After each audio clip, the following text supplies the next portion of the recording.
Hello everybody and welcome back to our brand new episode of NASCAR Heat 4 Career Mode. I hope you're all having a great day. Today we go to Kentucky in both the Xfinity Series and in the Cup Series. I didn't have one of those little intro news things for this episode simply as I did not have the time to get one made for today's episode. But I should mention I lost a tiny bit of footage in this episode simply due to a weird Xbox update that happened as everything was kind of getting uploaded, so we lost a tiny bit of footage at the very end of Stage 1 and the very beginning of Stage 2, but it doesn't really affect anything in today's episode. But we kicked things off here in Kentucky in the Xfinity Series where we had subscriber Alexander McFarland in the cars. He started a little bit ahead of the midfield, but kind of ran in that same area throughout this race as it came through now already on the final lap as it came through turns 3 and turns 4. He had actually fallen down the order throughout this race as it came through out of turns 4, coming through down this front straightaway to cross the line there behind Jeremy Clements there in the distance. There was a P16 finish for Alexander McFarland now as we come through to the Cup Series here in qualifying at Kentucky as we came through out of turns 4 down, coming through to the line. It wasn't a great lap of 30.960 and we go P18 here for Kentucky. So hopefully we can work our way forwards in this race and we'll see what we got here. There, as you see Elliott there, P17 on the pole. We got Kyle Busch. The Monster Energy NASCAR Cup Series is at Kentucky Speedway for the Quaker State 400. Kentucky's a daunting mile-and-a-half asphalt tri-oval that will challenge even the most skilled drivers. NASCAR racing from the Bluegrass State is coming up next.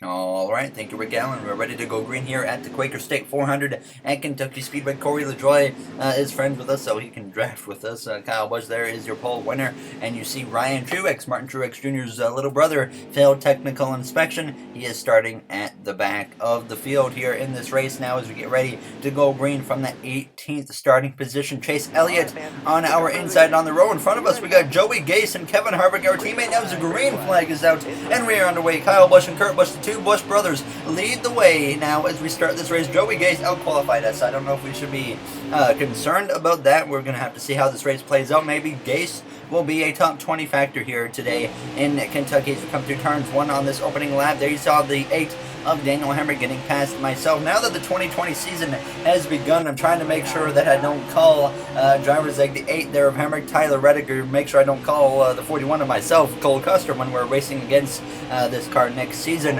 in the career. I'm not sure exactly where we're going to be still next season, but right now kind of the top of my list is Penske Racing and Joe Gibbs Racing. Well, those are the top 2 teams that you could see myself end up at next season here in the career mode as we came through turns 1 and turns 2 here, running this middle to higher lane now on the outside of Joey Gase. Sure enough, down the back straightaway we would pass the 66 of Gase, and now as we came through on lap 3 we had gotten past Kyle Larson, and then we got to the inside of Chris Buescher. We passed him for P15. Jimmy Johnson, though he would actually run us down, he would pass me, so I'll drop back down to P16 as we came through on lap 5. Then we passed Ryan Newman, so we once again got back up to P15, and then we came through on lap 7. We would climb up to P14, passing the 3 car of Austin Dillon for Richard Childress Racing, trying to run down that 48 of Jimmy Johnson, but the laps kept on going as Kyle Busch would continue leading the way here on lap 8 now, as there was actually trouble up ahead. It was a 19 of Martin Truex Jr. going down into turns 1, having an apparent engine issue. Johnson gets into the side of him, he hangs onto it, and we keep it green. For some reason, no caution would get called for that incident. So we stay under the green conditions in P13 at this point, and as we came through now on lap 10, Eric Jones had actually started to run me down here, as I certainly realized right away we did not have the speed that I was hoping to have in this car, so I just kind of got to the outside here, and Eric Jones was able to just drive right on by as we came through down into turns 1 and turns 2. And I should mention that right rear tire was wearing pretty quickly here in this first stage, as I was definitely abusing the tires. The car was a little bit loose. Jones, he would pass Johnson, so he was climbing his way forward as we came through on lap 15. This is where I ended up losing that small amount of footage here, as you saw me trying to work on passing Jimmy Johnson. Now as we came through, though, a few laps later, approaching 2 to go, Tyler Reddick passed me, and then that's where we would end things there with the footage for a few moments now, as Reddick, he would continue moving on. He passed Johnson, and this was the final lap now of the stage as we went down. We still had cinematic cameras here, thankfully, but you see Tyler Reddick, he had passed Jimmy Johnson, and then I wasn't able to gain anything on the 48. We got right to the back of him, but we would end the stage obviously outside the top 10, so we got going for stage 2 after your pit stop for 2 cans of fuel and 4 tires.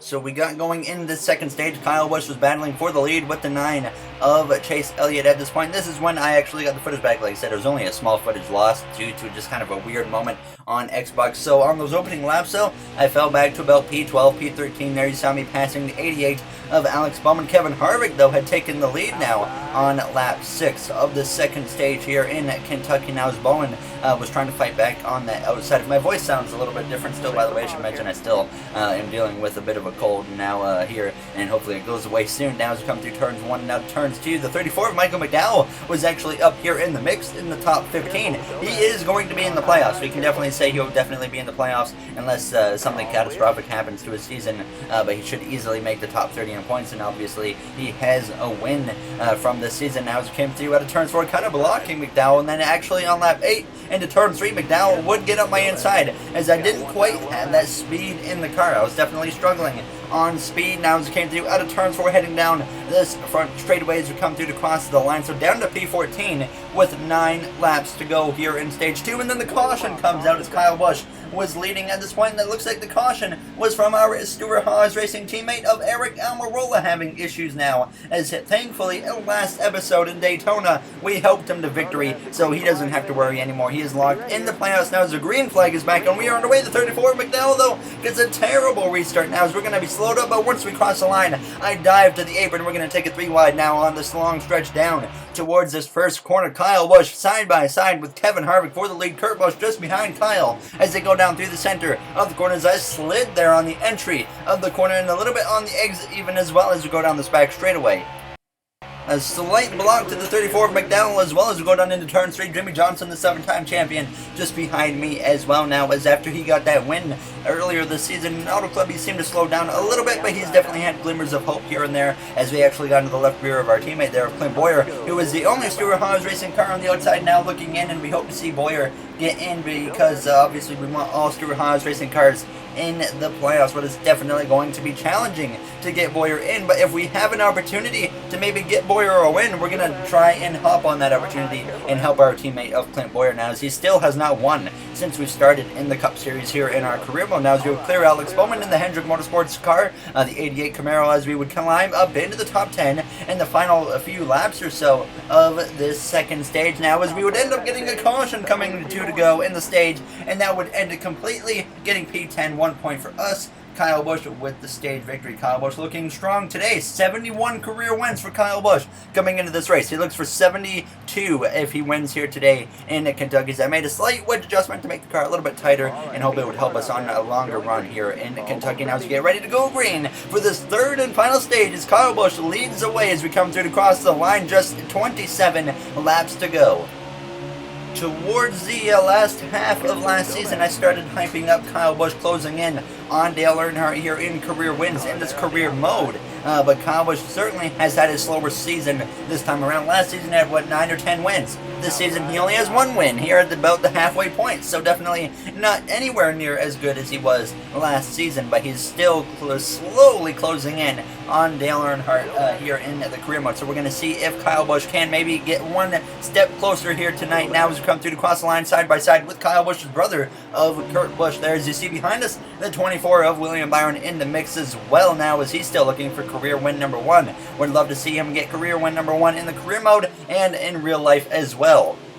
I definitely think William Byron's AI is not as fast as it should be in NASCAR Heat 4, and definitely would like to see that changed, at least for NASCAR Heat 5 now, as we come through behind the 22 and the 20 of Logano and Eric Jones side by side in front of us for that 5th position. We came through out of turns 2 on lap 43. Kurt Busch would finally clear me on that outside. He would then go 3 wide with Joey Logano and Eric Jones at turns 2 now, as now Tyler Reddick had gone to my inside behind us. Byron, Boyer, they're all up in the mix as well as we went down into turns 3, and I decided to try and get out of Byron's way. Well, he took the same line as me, so it certainly made things a little bit awkward. Then I slid up the track, and then I just allowed William to go right on by when that happened anyways. Now his 88 would follow through as well, so all of a sudden we go from like P7 to P12 in a matter of 1 corner. So we followed down the order a little bit here as we came through on lap 45, just in front of our teammate of Eric Almirola now, as he would actually get to my outside. He brought out a caution earlier in this race due to a tire issue or something, and here he was passing me back here with 22 laps to go.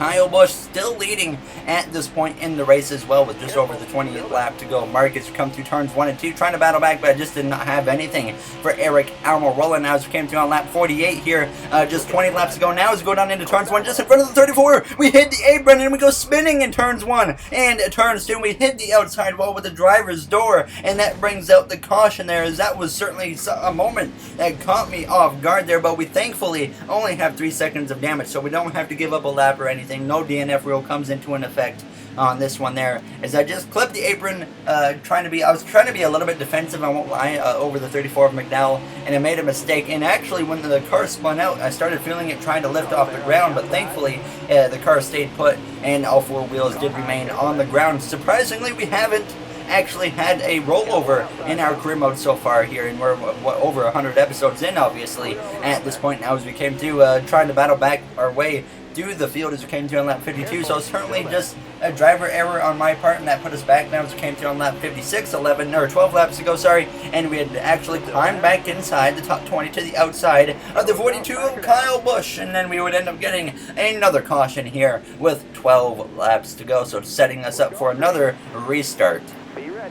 We'd be lined up beside the 42 of Kyle Larson as Kyle Busch, though, leads away now with under 10 laps to go, 9 to be exact now, as the 42 has a much better launch than I did, as the car did not take off very well at all. Kevin Harvick joined Kyle Busch on that front row for the restart. Chase Elliott in P3. Elliott was kind of up in the mix for so far this whole race, and he might maybe be able to sneak in a victory here if he can catch Kyle Busch off guard. Now as we clear the 17 of standouts into turn 3, so I dive down into the corner and take the position away now as we come through turn 3 and turn 4 up the inside now at this point of Kyle Larson, making it 3 wide with him and Clint Boyer on lap 60. Kyle Busch still leading the way now as Boyer, he has the advantage to clear Larson, and then we came through climbing up to P13 at this point now on lap 62, though, as we go sliding on the exit of the corner there. That could have certainly gone very bad, but we hang on to the car. Bowman takes the position. Keselowski gets to my inside as we go down into turn 3. Blaney nearly gets to the inside now as I cross over the 2 of Keselowski behind us, though. The 95 of DiBenedetto goes spinning into the outside wall, collecting the 47 of Ryan Preece. He goes spinning down in front of Matt Tifft, collects the 36 of Tifft as well, as that would bring out another caution, and this time this would force a 2-lap dash here in regulation, not overtime, still regulation, but the green flag is out and we are underway. Kyle Busch still leading here in Kentucky. Can he get win 72 of his career? We're about to find out within the next minute or so now as we go down into turns 1. Keselowski to my inside. Keselowski not safe at all right now with the whole playoff situation. If we have some more surprise winners, he will be out of the playoffs. Now as we get into the back of the 48 of Jimmy Johnson, the 7-time, and we go on the outside of him into turn 3. A little bit of contact there with the 48 on the right rears of 2. He went all the way to the top as Kyle Busch leads over second place of Kevin Harvick out of turn 4. Harvick looking to get win number 3 on the season, which would be the most wins from any driver this season so far, as we start this final lap here on lap 67 as we go down into turns 1. Logano on our inside there as we're going to try and make it 3 wide with him and his Penske teammate of Keselowski. We're definitely 3 wide for the moment, but now we exit the corner. Keselowski's right there but gets clear with the momentum down the back straightaway. Clint Boyer looks to the inside as we go down into turn 3 for the final time. Keselowski up top. There you see Rennick and Bowman and Johnson just in front of us battling it out now as we're side by side with Boyer on the exit of the corner. Kyle Busch gets a win 72 of his career, 1 step closer to Dale Earnhardt, and we cross the line to finish P16 here in Kentucky. So once again, not the finish we were looking for, as that's kind of been a bit of a pattern recently. We've been running good, then we go into the next race where we don't run good, and it keeps kind of going back and forth. But I said, interesting day for us. We can't seem to figure out this track very well. But hopefully we can change that next time around, as we obviously don't know what team we're going to be on next season yet.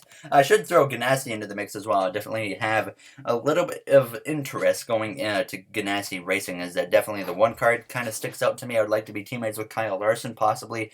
Either way, either car would work. I like the 42 as well, of course, Kyle Larson being my favorite driver in the Cup Series now. As always, though, if you guys did enjoy this episode, make sure to comment, like, and subscribe. And in the next one, we go to New Hampshire, the track where we got our second career win at in our rookie season. So definitely looking forward to that. Hopefully we'll have a shot. Hopefully no surprise winners, because we don't want any more playoff shakeups. Matt Tifft outside of the top 30, so he is no longer in, but he definitely still has a chance to get inside that top 30. So we'll have to keep an eye on that one. So Boyer, the first guy out, so we'll see how that changes in the next one. Thank you for watching, everybody, and have yourselves a great day.